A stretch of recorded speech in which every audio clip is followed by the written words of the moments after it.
The Fire Within by Chris DeLacy.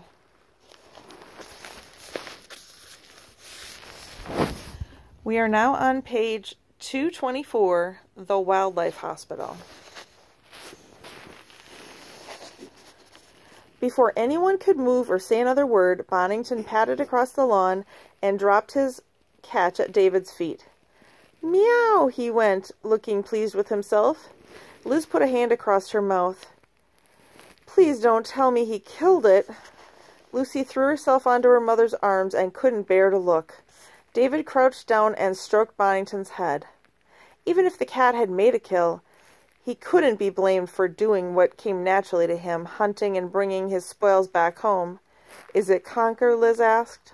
David looked down at the limp gray body.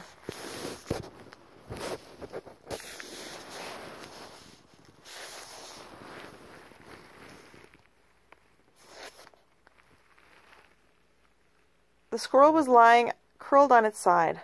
The eye in view was tightly closed. It didn't look particularly damaged or matted. I need to turn him over, David said, and put a careful hand around the animal's stomach. The squirrel immediately started to quiver. Its toes curled inward and its body twitched in violent spasms, as if it were having some kind of fit. Uncertain of what to do for it, David rested a hand on its body and prayed the little creature wouldn't die of fright. Thankfully, after about 15 seconds, the convulsions eased and it lay back, panting. David closed a hand around it again and gently lifted it off the ground. Can someone open the trap? Lucy knelt by the box, keeping a watchful eye on Snigger. She carefully slid the door half open as David eased himself toward it. The stricken squirrel raised its head. There was a crusted wound above its closed right eye. It's him, Lucy whispered. David nodded. He's not doing well, Lucy.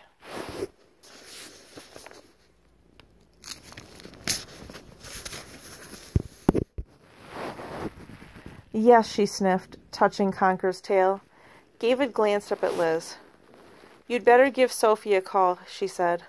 The wildlife hospital was set on a farm about 5 miles north of the scrubby town center, just beyond a small field dotted with sheep. Liz turned onto a narrow dirt track that quickly opened out into a cobbled courtyard, flanked by a number of red brick buildings. A goat looked up from a wooden trough. 2 ducks waded away from the car. A long-haired cat, sunbathing in the wheelbarrow, lifted its smoke-gray head and yawned. On a wall of an old stone farmhouse was a hand-painted sign. Lydeker's Organic Produce. A list of vegetables and their prices per pound were chalked up on the board beside it. Next to that was a sign for a riding school. Just above it, a silhouetted picture of a fox with a bandage around its paw. The words, Scrubbly Wildlife Hospital, framed the fox head. Is this it? Said Lucy, unimpressed.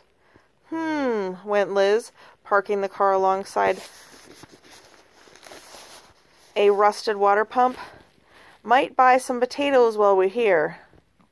There's Sophie, said David, pointing ahead to a moss-covered archway.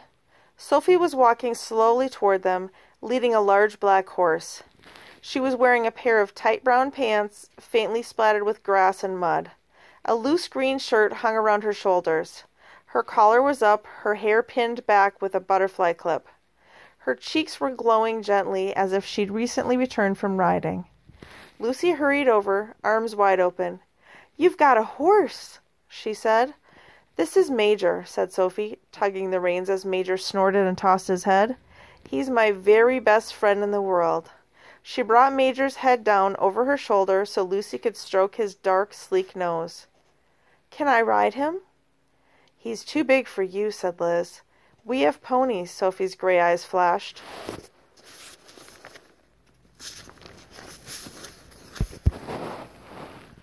Ponies?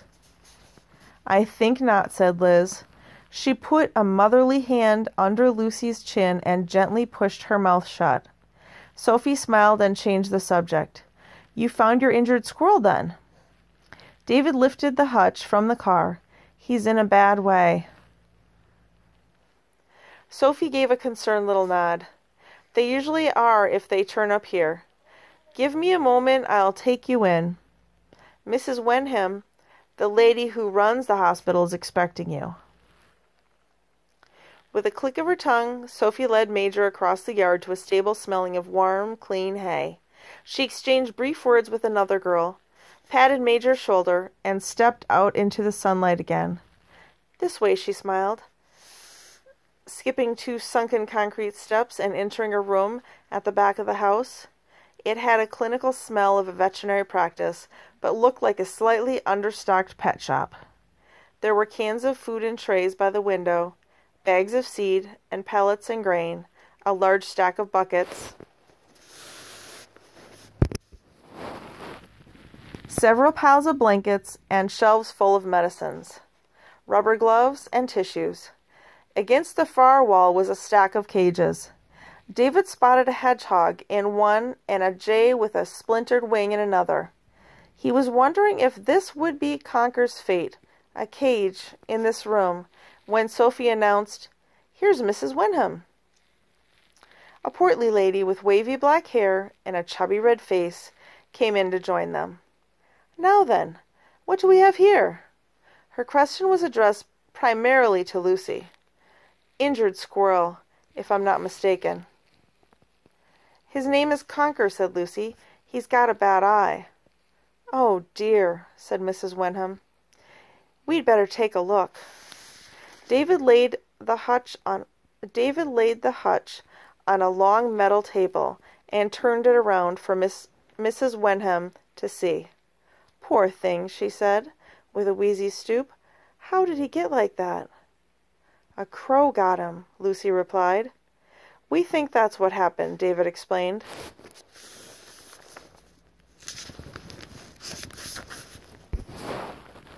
Mrs. Wenham clicked her tongue.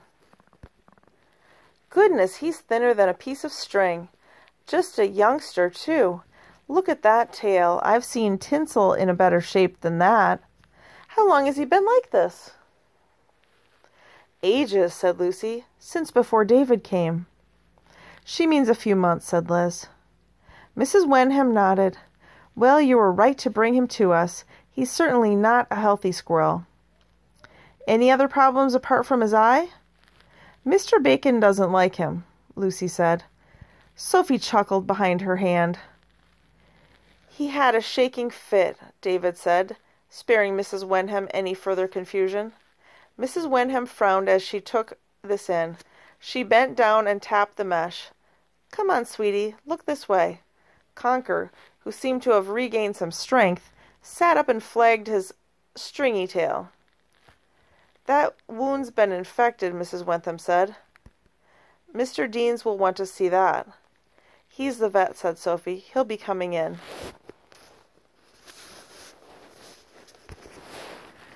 Tomorrow. "He's wonderful. He charges next to nothing to treat our animals." "We'll pay for whatever Conker needs," said Liz. Sophie shook her head. "It's all done through donations.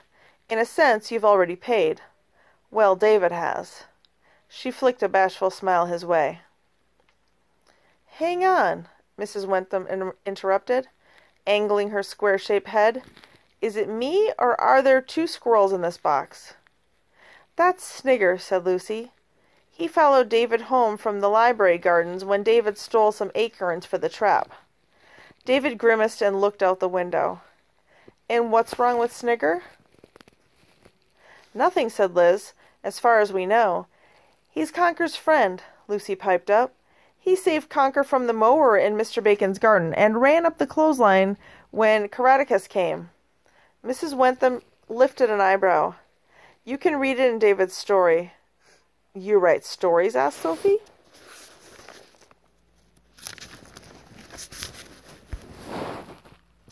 "A one-time thing," David said, blushing. "He'll do one for your birthday if you ask him," said Lucy. "Lucy, enough," said Liz. "What happens now, Mrs. Wenham? Will you be able to take them in?" Mrs. Wenham puffed her cheeks. "The injured one, yes. But Snigger, well, He's a different matter. We're not allowed to keep healthy animals here. But you have to, Lucy protested fiercely. Conker will miss him if Snigger goes away. That started a general debate with Liz, David, and Mrs. Wentham, all chattering away at once. Sophie eventually broke it up. Couldn't, she said, holding on to the word so long that David almost wanted to pinch her. Couldn't they stay together for company, Mrs. Wentham? They don't seem to mind being cooped up in a hutch, so the aviary pen won't present a problem. Aviary, said Liz. Through here, said Sophie. She nudged David's foot and nodded at the rabbit hutch.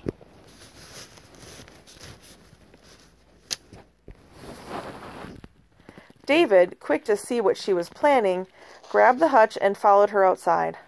Right away they came upon a wire screen cage containing nothing but a couple of metal dishes, a few bird boxes, and several enormous sawn-off branches. Sophie unlatched the aviary door and beckoned David swiftly inside. Let them go, she hissed, before Mrs. W. kicks up a fuss. Sophie, Mrs. Wentham called, you know we're not allowed. This is perfect for woodland animals, piped Sophie. These branches came from an oak, so the squirrels will feel at home in here. Sophie, it's against... Look, said Lucy, arriving quickly. She beckoned Mrs. Wentham to the aviary door. Conker was out of the hutch already, nibbling at the tip of a sunflower seed. He likes it, Lucy said. Mrs. Wentham smiled graciously. Yes, my love, he's welcome to stay, but...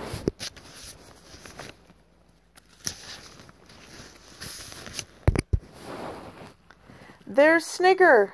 David turned to see where Lucy was pointing. Snigger had scrambled to the top of the branches and was busily inspecting the entrance to the bird box. He darted out of sight as Mrs. Wentham stepped toward him. Liz arrived in the aviary then, and while Lucy continued to argue her point with both her mom and Mrs. Wentham, David moved closer to Sophie and whispered, Thanks, for helping them. Sophie folded her arms and nodded. A strand of hair worked loose from her clip and fell across her cheek like a piece of straw. It's okay, she said quietly. That's what I'm here for. I've always liked animals and people who care for them. David threw her a sideways glance. Sophie pressed her lips together as if she was slowly sucking a candy. A pinkish tinge spread across her cheeks. David rearranged some stones with his toe. I don't suppose you'd like to... He can stay, cried Lucy, barging between them.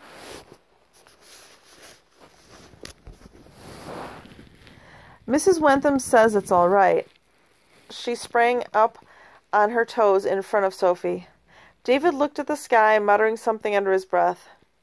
It's highly irregular, Mrs. Wentham said.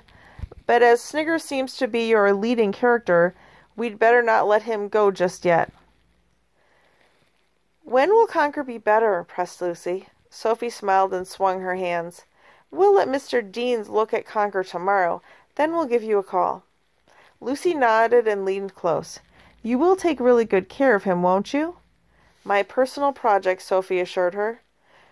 Watch Snigger. He's a handful, muttered David. Chuck, went Snigger back at the bird box. I can handle him, Sophie laughed. She rubbed Lucy's arm. They'll be fine with us. I'll call you when I've got some news. I promise.